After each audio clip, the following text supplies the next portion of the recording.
All right. Thank you so much for being here. My name is Lauren House, and today we have Jennifer Butcher on the show, and I am so excited to learn from her. Jennifer is a wealth of knowledge. She is a mortgage and wealth strategist who focuses on mindset, healthy quality life, and prioritizing a comfortable life through planning. Her podcast, She Talks Money, talks in depth about ways to plan for the future. And you can feel her energy, passion, and commitment to helping each person she comes across. Jennifer is a force and someone you want on your side, helping you curate your future. So thank you for being here. Oh, thank you for having me. And that was so beautiful. I appreciate the kind words. You're welcome. All of it is very true. So you are in the mortgage industry and you have been there for over 24 years. What is the biggest myth people still believe about buying a home or building wealth through real estate? Honestly, I think it's incredible how many people still believe they need a huge chunk of money to start the process. Like the 20% down myth that they need this huge down payment before they can buy, or that they should have it before they invest in buying real estate. And that's just not true. I have people who purchased homes with as little as like $1,000 out of their pocket. It's just, yes, like if you are organized and your credit is decent and you know what I mean, you're ready to buy, we will be able to find a way to make it happen for you. And if you wait to save that 20% down payment, that's years of appreciation you're missing out on by owning a property. So you're just missing out on equity earned by waiting. You might as well buy earlier if you're ready. And that's what I love about your Instagram specifically, is that you have all those videos and you kind of have like do's and don'ts, compare and contrast. You like really spell everything out for people who are scared of mortgage. Yeah. The whole mortgage process and mortgages in general, I would say, because most people are like, oh, I'm not a numbers person, which makes me feel like you are a super numbers person. But sometimes they think it's just more about strategy, kind of like what you said. So definitely follow her, because she spells it out for you, and it like makes you realize in a bite-sized piece how to save so that you can start building your equity now instead of throwing your money away on rent. Absolutely. Okay, what made you decide to build your own brand and podcast in addition to your mortgage business? Honestly, I think the point you just made is and it's the biggest compliment I can receive, is when I have a phone conversation with somebody who is super hesitant, wasn't sure, and they end the phone call with, I just learned more from you in a 20-minute conversation than I have in my own research or anybody else that I've talked to. Now they're confident. They have a clear path and blueprint as to what they can do and what their potential future holds, that it just like suddenly done. It was happening enough that I was like, okay, if I'm impacting just the people that I'm having direct conversations with, there's got to be a way that I can impact more people and share this wealth with more and more people, so that, more people are encouraged to kind of step outside of their comfort zone and excuse me, whether it's buying real estate or investing or starting a second side hustle, whatever it is to help make their life better and build wealth. I just had this calling. It's like this whisper that was talking to me for a long, long time. I'd say it's Jesus telling me, yep, this is it. This is your path. You need to do this. Like, you're meant to impact more people. And so I just finally, the beginning of this year, was like, okay, I hear you. I'm following. I don't have it all figured out yet, but I'm going to share what I know with people and see where it goes. So, and I'm excited that I did, because I'm passionate about it. And I love helping make an impact and wave anywhere that I can. Absolutely. And it helps your creative side, right? So it's like a separate fun project for you, because you're wrapped up in mortgages all day, just like I'm wrapped up in real estate all day. So when I get to go and do a podcast interview with someone so special, you're like, okay, like this is so cool to combine forces, continue helping people, and like still keep learning, and you get to grow as well, because you're now honing a whole new skill that you didn't essentially need. You didn't need to be a marketer at first, like you did, but the way that social media has gone, it's turned into every person, no matter what industry they are in, has this brand. So I actually have a question. When people ask you a question that you've already made a podcast about, a YouTube video for, or you've put up on social media somewhere. Do you ever just send it to them and say, hey, watch this video, it will answer your questions?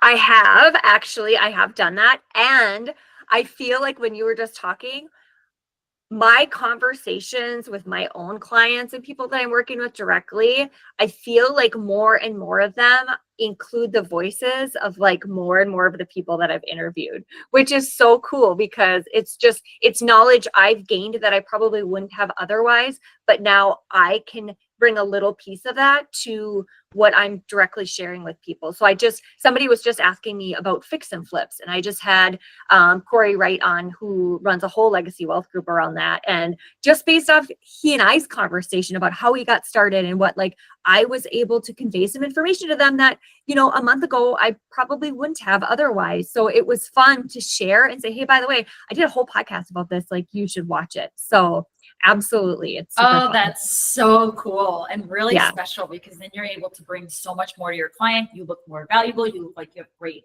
connections, and then you can connect people. Yeah. I mean, oh my gosh. And that's kind of why we do this. We just want to like keep meeting more people and see who our people are, because you can't meet everyone in the whole world. Right. It's so fun when you're talking to someone and they're like mention something they need and you're like, oh, I've got you. I've got a person. Yes. And then you look really valuable too, because now people think like, everybody. And I'm like, well, not everybody, but. And that's the cool thing. Like, being a connector it's a skill, but and I think some people have to like look for it, and other people it just comes naturally to. Obviously, in a case where like you just talk to someone, it's fresh on your mind. So it's probably a little bit easier, but it's just so much fun. I love being a connector. Okay. So what do most people get wrong when it comes to managing their money? God, this is a good one. And I'm curious if it's for like new people, or if you're also talking to seasoned people. Like, where do people lie on this scale? This was a big eye opener for me this year, because I think my answer applies to new people, and I put myself in my shoes. So this applies to 20-year-old Jen, and we'll just say now Jen. Much older Jen. A couple years older. But I heard a podcast, and it was, I'll have to note it later. I can't remember who it was. I think her name was Kobe. Either way, she was talking to her mentor, who was like a multimillionaire at that time. And now I think he might be a billionaire, but he was asking her, how much money do you make? And she was kind of in sales and commissions like we are, and didn't have an exact answer. And like, how much money do you spend? Like, what are all your expenses? And she didn't have an answer for that. How much money do you have? I don't know. I'd have to look. And his point was, I promise you, if you track every single dollar, every single day for the next year, you will be much wealthier than if you don't. And that hit me in the face, because I was like, I don't track that. And I don't necessarily know all those answers off of the top of my head. And so I did a rewind, and now I track and I educate every client that I talk to. I think one of the biggest mistakes is that people don't track their money carefully. So have a budget. Yes, I kind of hate that word, but yes, you should have a budget, but know your numbers in terms of like how much is going into your bank account every month. What are your fixed expenses? Have a plan that, and I don't even care if it's 10 or 15 or $20, that's going to some type of an investment account, so that you just get in the habit of something's automatically going to a savings and an investment that's building wealth. And I think as you do that, you start to see those small accounts build and build, and it kind of gains traction, and you get a little bit addicted to it. So you end up with more of the mindset of building and growing than a deficit. Like, I don't have enough.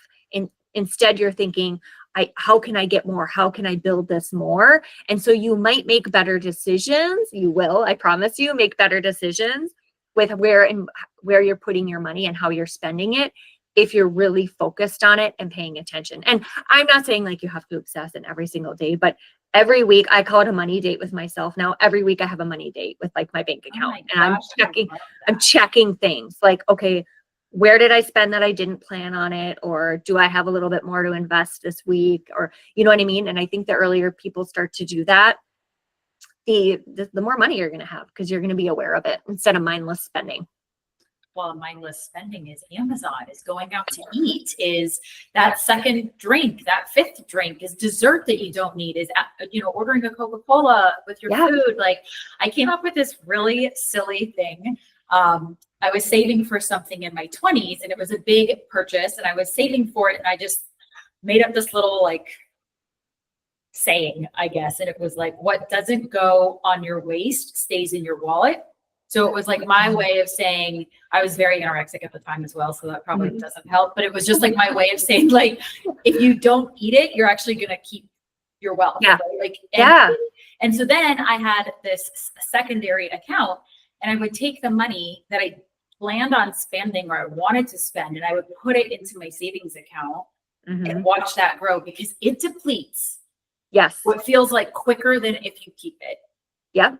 And that's the scary part. It's like, oh, it's $20 on Amazon. No big deal. Oh, it's whatever. Oh, it's whatever. And it's all of those little whatevers that you're like, oh, okay, I didn't do any of that. And now I can't return any of it. I love that. I'm like an emotional spender. So especially particularly when I'm stressed out, and this sounds ridiculous. Where are my hockey moms and my sports moms? Because they will totally resonate with this. But like during a stressful hockey game, I'll be watching my kid and I'll be stressed and I'll grab my phone and be like, because I can't watch the game because it's stressing me out. So I'll be like shopping. And I'm like, what are you doing? So my new rule is like, I can't take my phone out unless I'm taking a picture. Like my phone stays put away during the game, no matter how stressed I am. Terrible. It's so dumb. But like you start to but the whole point is like, you start to recognize patterns like that, right? And then you're like, you can address it and stop it before it gets out of control. That is hilarious. Okay. So we all need to stop and think about where we do that. Yes. Because I do think that, at least for me, what I've noticed, and let me know how you feel. When it comes to money, you actually feel powerful when you spend it. It feels like, oh, I can afford this. It's no big deal. And I think that's where people get caught in the trap. And now on top of it, in my opinion, since COVID, everything that's luxury brand has just exceeded everybody. Like, I don't even know if that makes sense, but everybody just chooses to spend like a t-shirt that they want to go to the grocery store and it's just all mine. Like, why are we spending that? Right. So when you look at what you're spending your money on and how it can actually, I also have been trying to tell myself, like, I don't want to buy things anymore. I want to buy investment properties. I want to put it into my IRA. Yes. I want to like put it into my savings account. And I would rather, so then you start weighing, like, is it more important to go out and have a $500 dinner tonight? Or is it more important to stay home and put that money into like your secret savings account and watch it grow? Yes. And it's mindset. And I think this is where people can really change their mindset, because as you probably know, you're in real estate, our careers and our income can be here and then here and then here and then here. And then like, I love my husband because very early on he was like, Jen, this is a marathon, not a race. Like, this is a marathon. And it's hard when you don't have a set income, right? Like I'm 100% commission. So that can make it difficult to plan. And I would find myself, emotionally and mentally, like, you're making a lot of money. That's a great year. I feel great because I'm making a lot of money. And then all of a sudden in a down year, feeling less of a person because I'm not making as much money. And that's not a healthy mindset. So instead, focusing on what you said, the money that you're saving and the money that you're putting away in your investment and your net worth, and that it's going in the right direction. And there's periods of times where it will go up faster than others, but as long as it's still going in the right direction, then I can feel good about that. So mindset, right? Focus, what you're focusing on, and paying attention to that so that you don't, because I know a lot of people in our industry, I mean, their depression will be based off of how busy the real estate market is. And it's like, okay, that's not a way to live your life, right? So no, but nobody teaches you. Like, everybody says, don't live on the real estate roller coaster. Everybody says live below your means. What does that mean? And that goes right back to what you said of, you need to know how much it takes for you to open your eyes and be alive every single day. Yes. Maybe not on a daily measure, but definitely on a monthly measure. What does it take 100%. for you every single month? Because I've done that audit. I might do it once a year. And it's like, I was taught that you have to do it with your non-negotiables. And I'm like, okay, hair, nails, Botox, like non-negotiables. I have to have these to live. But that's what's important to me. So I would rather Yeah. save somewhere else, which you found out that you can easily stop shopping while watching hockey. Yes. I can. And it adds up fast. Because I'm sure they're Absolutely. mindless, silly purchases. You're like, oh yeah, I needed this. Like you don't need it. Yeah. Girl, No. be real. 100%. Oh my gosh, what a fun conversation. So, okay, let's keep it moving. What's one of the most powerful money moves for a woman in her 30s, 40s, or 50s can make today to change her future? Great question. I think a roadmap. And no matter what your age is, I think you need a roadmap. I think that you should write down, I call it your dreams. You can say it's your goals, but more, what do you want your lifestyle to look like in 3 years, in 5 years, in 10 years? And know what it's going, what are you going to need to make that lifestyle come true? And then you can kind of back into it and say, okay, in order to have these things or have this life, I need to earn X amount, or I need to build X amount in wealth. And then you can start planning accordingly. So I believe in not all your eggs in one basket, but have a good variety of an investment portfolio. So I'm 100% about real estate first, because I think it's going to go up in value no matter what. And it's just an awesome asset to have. So what is it going to take to either own a house if you don't already? Are you young enough to house hack, where you can buy a primary residence, maybe a multi-unit, rent it out, live there a year and then rent it out and then move on? So have a plan for just the real estate side of things. But then also it is important to have some automated transfers that happen every single month based on what you can afford, going toward, whether it's a Roth IRA or 401k or the stock market, whatever it is that you want. I would start to build a little bit of that too, so that and the earlier you start, obviously, the better it is, because compound interest is amazing how that works over time. So fast.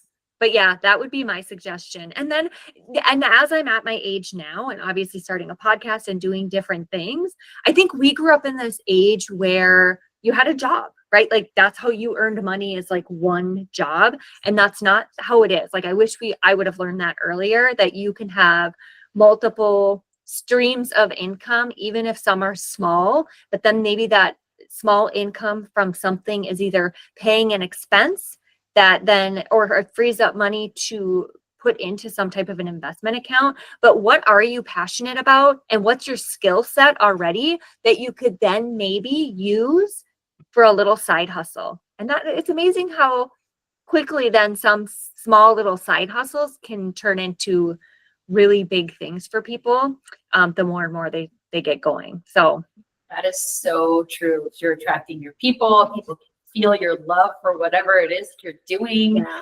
And it kind of keeps you out of trouble. Yeah. Oh, absolutely. Yeah. You're working on something, and like the roadmap. Okay. So it sounds like you're saying that there needs to be maybe monthly audits of, if you said the money saving, and then maybe an annual goal of buying one property a year, or one property every 2 years.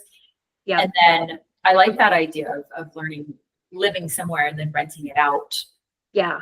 So is that you're thinking like a duplex or just multifamily in general, and live in a unit and rent out the rest?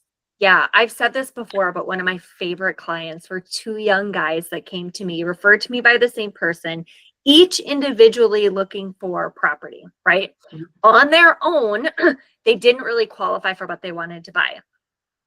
So I was like, hey, I have an idea, crazy. What if you guys are friends? Like, what if you bought a property together, a multi-unit, so you have rental income coming in from other units, and you guys kind of play roommates for the next 12 months. And then after that, then you can go buy, you'll have built some equity, saved some money, and then you can go on to maybe buy what it is that you do want to buy. They bought a 4-unit, Mhm. Lauren. The rent on the other 3 units basically covered the mortgage payment. So those guys got to sit together and save a big chunk of money over the next 12 months. And about, it was like 14, 15 months later, they each bought their own duplex that they then moved into 1 unit. So between the two of them now, they have 8 units. Mhm. And I mean, they're worth, you know, a couple $1,000,000 worth of real estate already, and they're like mid-20s. Yeah. And that's how it works. See, but Yeah. nobody talks to you about these things, you know? Mhm.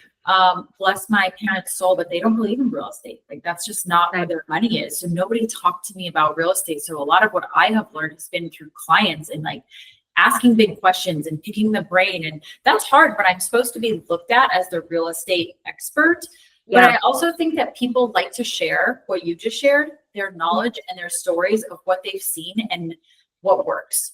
Yeah. Because it inspired you enough to still tell the story to this day. And it's going to like resonate with somebody else when they say, what do I do? What's the solution here? And anything that's worth it is gonna take sacrifice.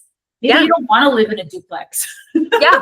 Right? Yeah. Maybe you're not proud of that. But Yeah. if that's what it takes to snowball that money into something else so that you'll be where you want in a year, it's Yeah. a year. A year goes by in a blink of an eye. I recently met a woman, like, and all kudos in the world to her, because I honestly don't know that I could have done this. She had like, I think 3 kids at the time and was pregnant, had a beautiful, bigger home in the suburbs, right? A yard, all the things. They up and sold that property, moved to a not so great neighborhood at all, in a tiny little shack of a house, to save money, to have a chunk of change, to go do a few fix and flips in real estate. And like, it was only like 3 or 4 years later. Now they had a huge chunk of money to go buy, like, I think it's a lake property even, that they ended up buying, like this beautiful home that now her family gets to live in. But they never would have had that had they not been willing to sacrifice a little bit for a couple of years to step back to say, this is how we accomplish that. And I feel like maybe you know this, like so many conversations with buyers nowadays, it is expensive, right? Affordability is totally an issue right now.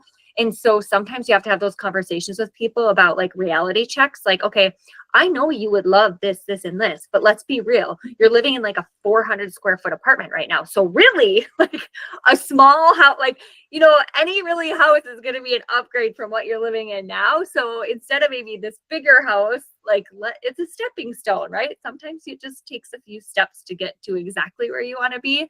And I think when people appreciate me having those conversations with them, because I think so many other people might say, no, you don't qualify for that, and move on. And then they've given up hope and they end up like forever renters or waste another couple of years renting. So. And when people look at that annual amount that they're giving away through rent, I think that's when it hits them that they could be spending that money and buying down their own equity. Yeah. Right? Yeah. Because a lot of people have a tendency to just kind of think like, oh, it's whatever the rent is. We'll call it $3,000 a month. Like, oh, that's feasible. I can do that. But they're not thinking about the long term and how long they've been a renter for and how long they plan on being a renter until. And it's funny because I have a client that is looking at a building from 2008 and she's been a renter. She's been a homeowner, but she's currently a renter. And she's like, so if the air conditioning unit's working and then it goes out the day after we close, I just have to go buy that. And I was like, yeah, that's the joys of being a homeowner, right? Yeah. Like you're at least updating your property.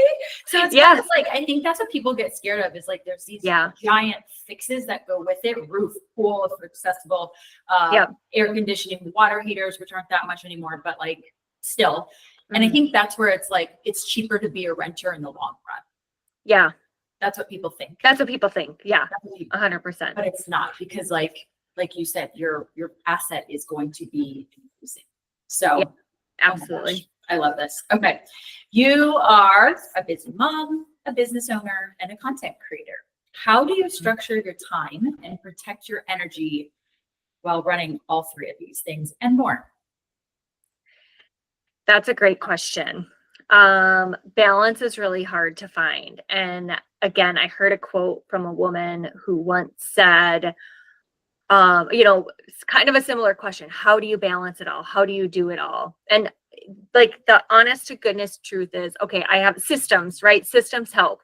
So I used to like fly by the seat of my pants, and that's chaos and crazy and really stressful. So time blocking, setting boundaries, protecting my time, saying no to things that I don't really want to do or that aren't income producing for me. So I think that all really, really helps. But also, I'm the last one that's going to say like my life is perfect and I have everything so perfectly balanced, because I do think that's really hard. And her answer was perfect. It was like, when you see me maybe on social media having great success or doing all of these things, more likely than not, I'm not failing, but I feel like I'm failing as a mom over here, because maybe I missed a baseball game because of that, or I wasn't there for this for my daughter. And then the opposite is like when you see me thriving as a mom and I'm doing all these things and I'm at all of these things, it probably means I had to say no to an event that might have helped my business or done something over here, right? So I think it's a give and take, and to give yourself permission to, it's okay to focus on work sometimes, and you can still be there for your family and just have boundaries around like, hey guys, this week, I really have to crush it this week. I have these big things. I'm not going to be 100% available. You have to lean on dad a little bit or whatever. You know what I mean? And then there's times where I have to say no to work events because my kid has a baseball game and I absolutely am not going to miss this tournament. I'm going to be there. And that's okay. You know, so it's a give and take, and finding, and I think balancing that is the key to joy and happiness. It's when you try to do 100% at everything that life gets a little stressful. Yeah, it's hard, and it's really hard because you don't want to let anybody else down.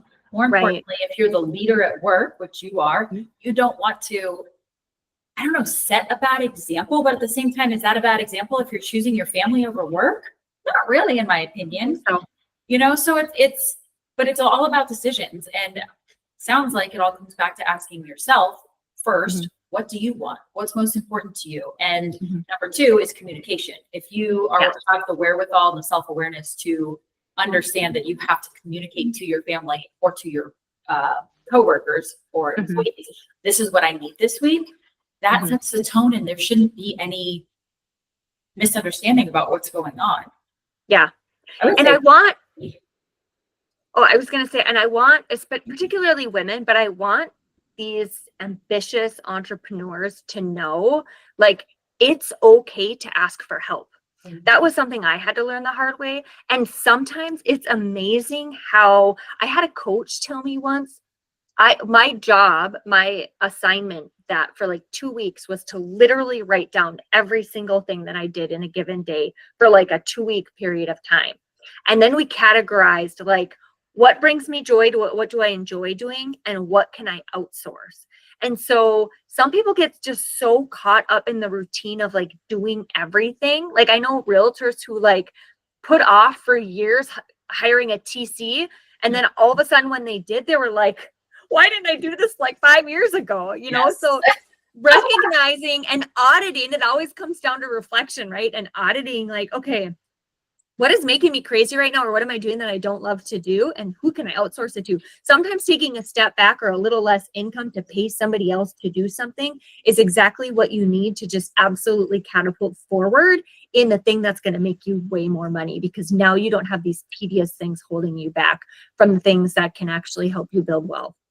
The people who don't understand that only focusing on your money-making activities, when they don't understand that, that's when they hold on to everything to just what feels like they're just trying to be active. They're trying to be productive. Yeah. But it's not a waste of time because it's things that need to get done. And perhaps if you're a certain personality type, like paperwork is very pleasing to you. Maybe you don't want to get in front of the camera, so you prefer to do paperwork, right? We all have our things. Yes. But you have to understand what is making you money. And obviously, if you can't afford it, we're not encouraging you to like go spend all your life savings. Yeah. But there's at a point in time when you have the funds and you have the business, like the amount of business where you need to take that step. And the other thing I just want to say, since you said time blocking, on a calendar, like how perfect does your day look? And then you get one phone call and the whole day goes haywire. And like, how does it not put you into a moment of stress? It does sometimes. I am better at it. I think we've talked about this. Like meditation has changed my life because instead of just emotionally reacting, I can take a pause and be like, okay, like fight or flight. This isn't the end of the world. Like we can solve this problem. Okay, can I delegate this to fix it, or do I have to get involved? So today I had a couple fires come up that I didn't expect, but they're for closings on Friday. And like, I had, one of them, I was like, jumped on my processor about it. And I was like, hey, I need you to do this. And I need you to have a sense of urgency about it. And the other thing, like I had to get involved. So I time block, I have goals for that. But then I also give myself a little bit of grace to know, like in this business, there are going to be times where I get pulled away. It's just, you also have to, again, setting boundaries is really, really big. And knowing like, you don't have to answer every single phone call. If my phone is set aside because I'm knocking out my hour-long prospecting calls, then that's what I'm doing. And I'm not picking up the phone that's ringing right now to get totally side railed. I will call that person back. So, is it an emergency and have to be dealt with right this second, or can it be put off a little bit so I can finish my tasks that I'm supposed to be doing right now and then move on? So it's a juggling act. You do the best that you can, but give yourself some grace too. Yeah, you have to, especially in these industries. We're not like desk people where we just sit there and like have computer work to work on. Like we need to be available. We're taught to be available, which is a good and a bad thing. Yeah. Yeah. All right. What do you wish that more people knew, more women knew about wealth building and nobody's teaching them? That it's possible. I think that, I talk to so many people who feel like they're maybe drowning in debt, and because they have all of this debt, or they went through a hard divorce or something like that, like, or it's too late, like they waited and now they're in their 40s or 50s or whatever, and they just don't have time anymore. And that's not true. I think that just getting really honest with yourself about your finances, it's such a touchy subject, and it's so emotional for so many people that it's easy to pretend if something's not going great, like it doesn't exist, or I just don't want to deal with that. But you just have to, you have to nail it head on, and you have to just say, okay, here's where I'm at. I'm going to make a plan.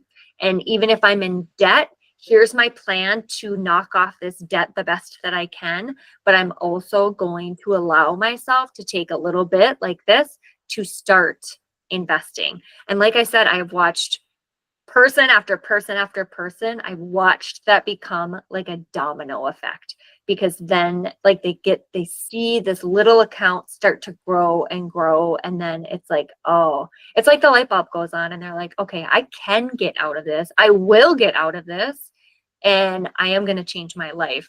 And so sometimes it's just being really honest with yourself and taking that first step and making a plan and sticking to it. And I think from there, naturally, it kind of happens. So have you studied anything about the psychology of money, or how to help people heal their money stories, since you're in the money industry? And money is a very hard and vulnerable topic to talk about. When you have it, it's great. Again, you feel powerful that you can spend it. You're like the big dog in the room. And you don't, especially for our careers where you're on a down low and you're like, oh, I can't do that. Like, I can't spend money on that. Like, have you talked to anybody or learned anything about it to help give people a better perspective and to heal them? Yeah. I know it's not your place, but I'm just curious. Yeah, no, I actually, one of my first podcast guests was, and I'm going to give her a shout out because she's incredible. Lindsay Conchar, Konchar. She is a financial therapist, so money coach, but financial therapist. So she is a licensed therapist, takes on clients, but has focused on the niche of finances. And she does talk about your money story and how many people grew up. I grew up in a little bit of a scarcity mindset with my parents because we didn't have a lot. And I remember like my money education was like sitting down with my mom when she would like, back when they would like write out the check register, like line by line and like balance it. Right. And watching her like, okay, here's dad's income going in, watched her pay all the bills and saw what was left. And I was like, oh shit. Like, Yeah. that's like, I don't think I don't ever think asked for anything in a store after that. Cause I was like, we're broke. Like, I don't have anything. Yeah. So, and that was like my mindset for a really long time was like this course. fear of like, oh my gosh, I don't have enough. And that led to, I was in college and I literally went to the gas pump one day and I had like $20 and I had to put like 17 in like in gas to like get to work. And I remember sitting there declaring to the world, I will never be in this position again. Now I was a broke college student, right? So, I mean, I'm not, but I was also like, because of how I was raised, I was determined not to ask my dad for money, and he would have given it to me in a heartbeat. But I was like, I'm not asking him for money. I'm going to do this all by myself. Mhm. And I went to work that night. I picked up every single extra shift that it could. I was a waitress at the time, and then it like changed everything for me. So I think that, again, recognizing your money story, thinking about like, okay, what do I actually really believe about money? And then trying to digest or dissect it a little bit if you can on your own safely, without going crazy. Where does this come from? Like, what is it from my past that makes me believe X? And is that really true? Or is there a more positive spin on this? Is there something better that I, could be, training my mind to think so that I can shift some of these patterns? And I mean, there's obviously financial therapists out there. So if you need the help of someone like that, like it is available, or just start reading some books. I challenge people, like try to read a finance book every quarter or whatever, just to gain some fresh knowledge. And I think that also kind of helps shift the mindset a little bit, because now you're opening your mind to new ideas that you maybe so many of us weren't ever even educated on. Yeah, it's funny because it's not really like a mortgage lender's place to have a conversation about that, but I feel like it could come up. Like maybe if they ask you, like, what would you do? Or how do you see this? And it's like, you could kind of weave that personal story in there, which is a great relationship builder. But you can weave that personal story in about money and see maybe how they react. And if they are, oh, I would love to hear more about that, or like a hard no, you kind of know which way to go. Yeah. But it's you're dealing with the interpersonals and very vulnerable people who are in a position where they might not want to share, but they want the end result, which is the house. I feel I actually graduated with a psychology degree. So I know my husband would be like, oh, you work in a field that's not at all related. And I was like, yes, I beg to differ. I feel like my psychology background comes into play a lot in my career. Absolutely. The next one you need is to be a therapist, and you'll have it all covered. There you go. Oh, all right. So where does someone begin if they are overwhelmed by their finances? That's a good question. I think write it down, because I think having it in front of you, so many of us try to keep it all in our head, and that's just, you know what I mean? Then you get crazy about it. So write it down. Write down, like if you have debt, for example. So I love grab all of your statements.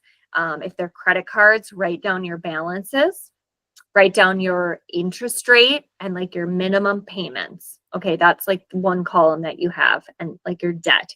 And then another column is going to be your net income. So how much money is actually going into your account every single month. And then work on your budget. So what are your necessities? What are your fixed expenses that you have? Obviously your housing, any car payments would fall into that. Estimation on your groceries and those types of things. So what are your fixed expenses? And then how much money do you have left Look at the minimum payments on the rest of those credit cards. There's two ways to go about this, right? You can do the Dave Ramsey method of paying off the smallest balance first, which is that's again being honest about your mindset. If it's going to make you feel really good to pay something off and cross it off your list, go with that route. Like, do what works for you. I'm a finance nerd, so I would go after the highest interest rate first, but whatever floats your boat. Oh, interesting. I love this. Okay. So pay the minimums on everything else except the one that you're targeting, and then put all of the extra funds that you were either trying to put down towards those credit cards or that you have available to pay that down, and just attack it. And when that one's done, cross it off and move to the next one. Because I think people get all of these bills and they're just overwhelmed. And I've helped people like make spreadsheets of like, nope, this is what we're going to do. We're going to make a list of these. And like, it's like so incredibly satisfying when someone calls me a year and a half later and they're like, I have all of my debt paid off, or I have all but the last 3 paid off. And I can't thank you enough for helping me figure out a way to go after this. So lay it out. And if you don't know how, or you need help, reach out to someone that can help you, or reach out to me. And sometimes it just takes somebody saying, this is what you have to do.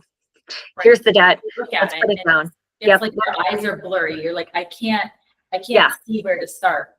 Because it's overwhelming, right? For sure. It's overwhelming and it feels like you're treading water or drowning. And how am I ever going to get up? But I think once you have like a plan and a blueprint, people are just like, okay, yeah, this is a lot, but I feel better. I have a plan. I think I can do this. And little by little, as they go after it every month and balances start to go down, they're like, shit, this is working, right. And then they can feel good about it. So that's what it takes. It's just that little step to see a little change, and then it gets to going. It's like that ball starts rolling down the hill.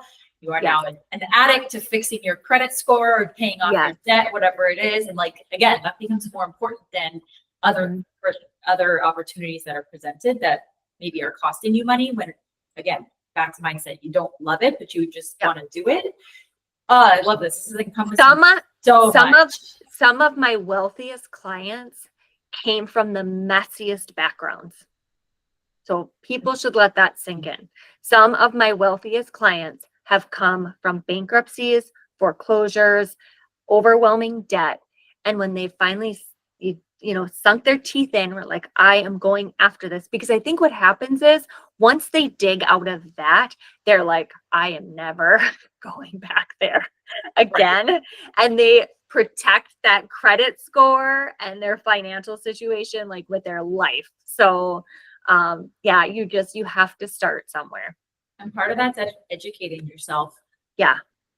Understanding what you need to do, how it works. And if you don't want to educate yourself, then you need to have somebody on your team who you trust, who has your best interest at heart, and who can take care of you.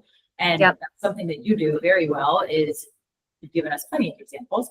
Make sure that your clients are well cared for. And if you want to buy something in the future, Jennifer can help you understand what you need to do in order to get your ducks in a row so that you're ready when that time comes. All of this is like a long game, the marathon. Oh, absolutely. It is a marathon.